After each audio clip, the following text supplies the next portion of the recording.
T-minus. TLS is go for auto sequence start. Handoff to Atlantis' computers has occurred. Solid rocket booster nozzle steering check can work. 20. Firing chain is armed. 15. Go for main engine start. T-minus 10, 9, 8, 7, 6, 5. All three engines up and burning.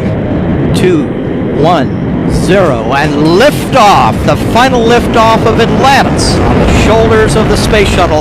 America will continue the dream. Roger, roll, Atlantis.